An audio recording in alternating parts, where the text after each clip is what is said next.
Mayor, when it is fully completed,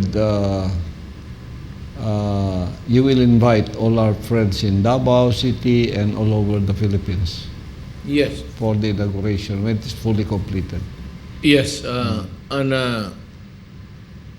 Ako, kung payagan mo, Pastor, lahat kayong mga taga Davao, tignan ninyo. Yan, hindi pa natapos yan. What more, ika nga, kung tapos na yan. Sa loob. Napakaganda talaga sa loob. Wala akong nakita niyan basta sa Maynila. So, totoo lang. World class ang...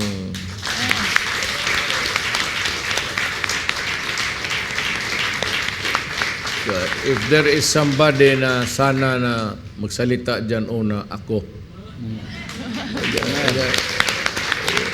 Just to praise God, thank the pastor for the industry and the kingdom. Yun lang naman ang ano natin eh. Naman tayo pwede magyabang ng bigay lahat yan sa Diyos. Itong kay pastor, yung toil niya. Mag-enjoy nito yung kingdom.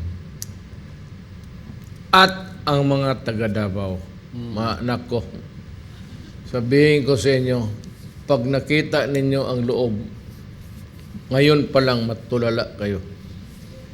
Wala kayong makita na ganito sa Maynila. Anywhere, magposta ako.